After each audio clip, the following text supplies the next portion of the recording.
24%.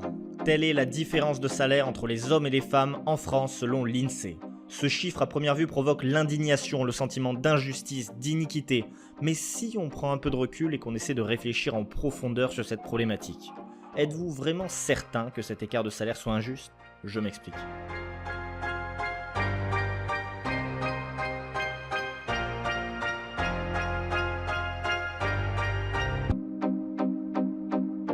Commençons l'analyse avec ce chiffre choc de 24% qu'on nous rabâche constamment et qui est l'écart moyen entre ce que gagnent les hommes et les femmes en général.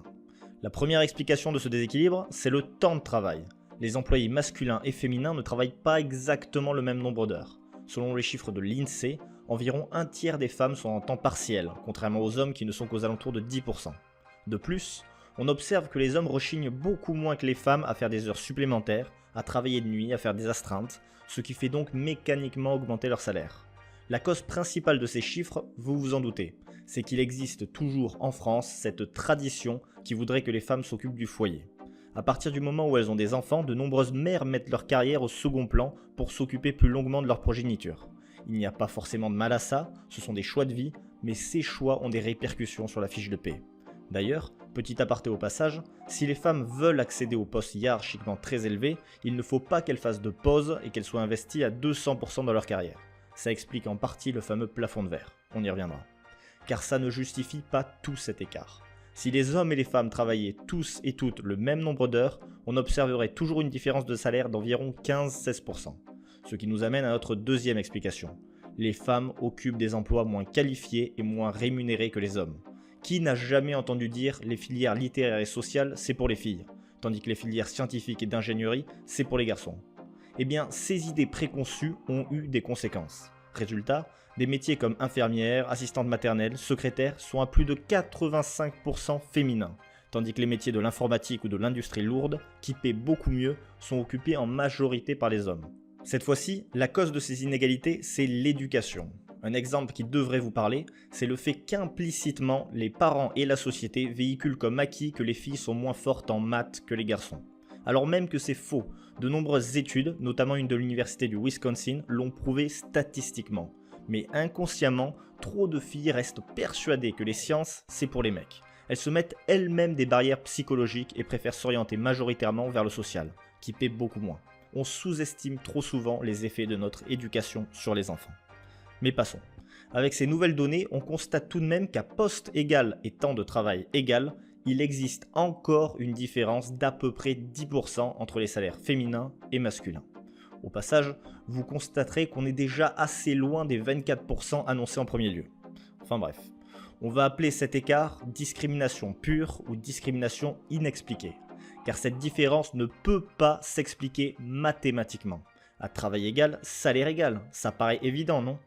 Et pourtant, c'est pas si évident. Il va falloir rajouter au moins 2 variables. Car maintenant, on ne va plus parler en termes de contenu et de quantité de travail, mais en termes de qualité de travail et de potentiel. Au risque de me répéter, les hommes et les femmes sont différents. En moyenne, on constate que ces derniers privilégient bien plus leur carrière que leur vie de famille. Et statistiquement, 82% des femmes préfèrent être mères que faire carrière.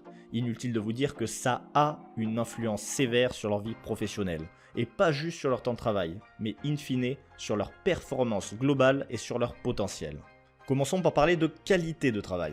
Pour le même poste, hommes et femmes n'ont pas toujours le même investissement. En règle générale, ce sont encore les hommes les plus carriéristes et donc indirectement les plus productifs. Selon le CREST, le Centre de recherche en économie et statistique, si on regarde uniquement la productivité et le salaire, en gros combien les employés coûtent à l'entreprise et combien ils rapportent, on se rend compte que dans le domaine de l'industrie, les femmes seraient lésées de seulement 3% comparé à leurs compères masculins, et d'environ 2% dans les autres secteurs. Ces chiffres, je dois vous l'avouer, ça a été une sacrée claque pour moi, donc je vais vous demander de ne pas me croire sur parole et d'aller vérifier à la fin de cette vidéo les sources que je vous ai mis dans la description.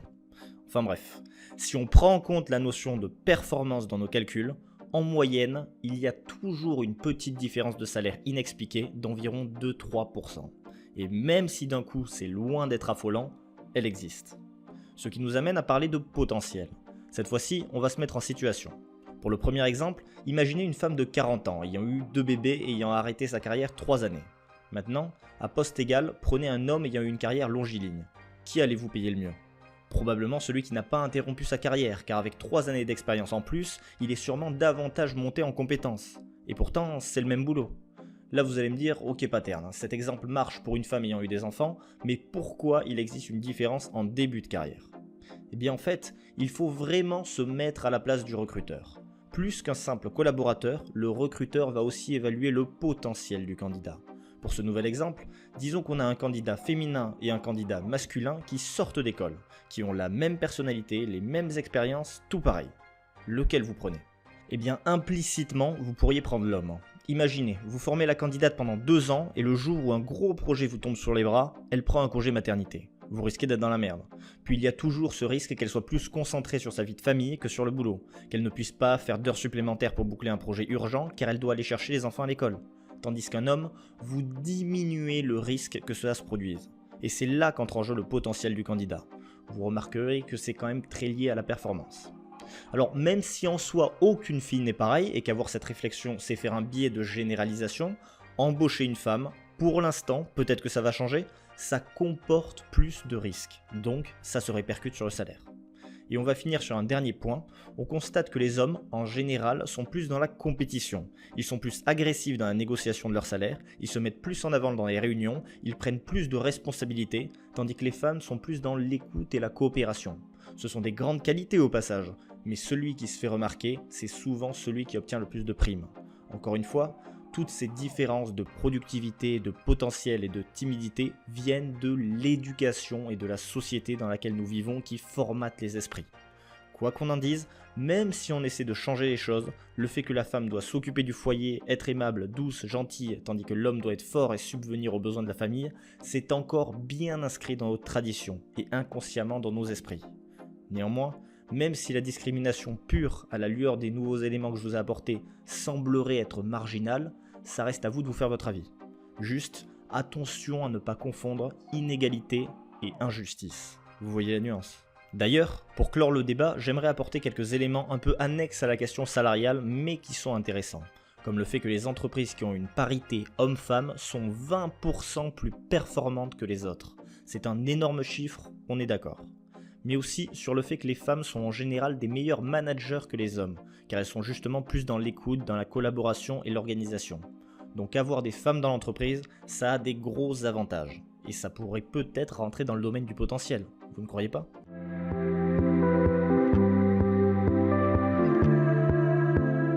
Aujourd'hui, l'inégalité des salaires entre hommes et femmes, c'est bien plus compliqué qu'une simple discrimination. En fait, ce déséquilibre salarial est en grande partie une conséquence de nos traditions et de l'éducation que l'on a donnée à nos enfants.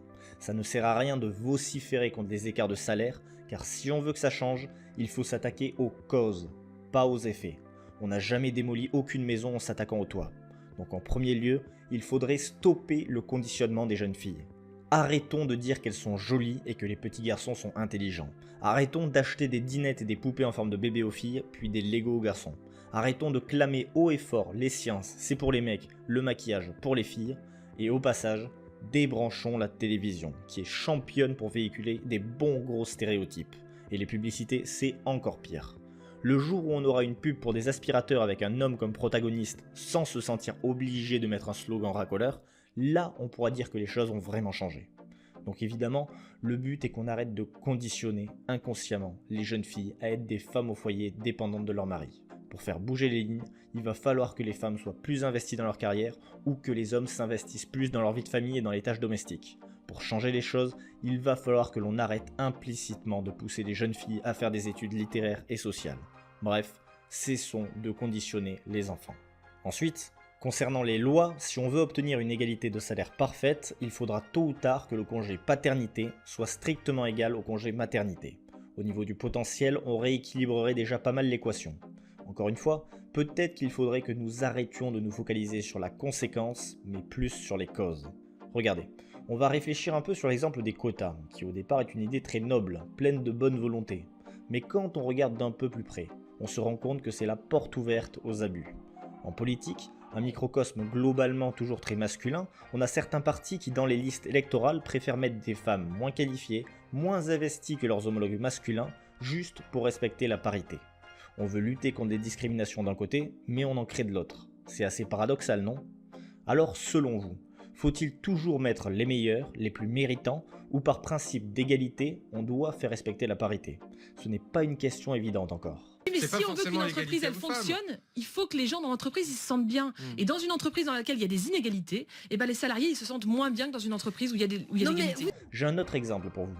L'Islande, pays bien plus féministe que la France, vient de rendre obligatoire l'égalité des salaires entre hommes et femmes pour un poste égal. Ils viennent de l'inscrire dans la loi ce 1er janvier 2018. Pensez-vous que c'est une bonne idée? Encore une fois, avec un peu de recul, pensez-vous vraiment qu'ils vont faire rentrer toutes les données de performance et de potentiel, qui sont très difficilement quantifiables, dans la balance? Si l'algorithme comparant les salaires n'est pas parfait, ou que volontairement, par principe d'égalité, on n'inclut pas toutes les variables dans le calcul du salaire, on risque de créer des injustices, alors même que le but du projet c'est l'inverse. Et au passage, je ne pose pas cette question au hasard, parce que le gouvernement français, en mars 2018, vient d'annoncer qu'ils étudient un projet similaire. Donc c'est une question qui va se poser pour la France aussi. Alors à la lueur de ces nouveaux éléments, quelle est votre opinion sur cette potentielle nouvelle loi? J'attends vos commentaires. Enfin passons. Aujourd'hui, les différences de salaire entre hommes et femmes régressent. Après la Seconde Guerre mondiale, ces différences de salaire étaient monstrueusement élevées, et nul doute que c'était de la discrimination injuste.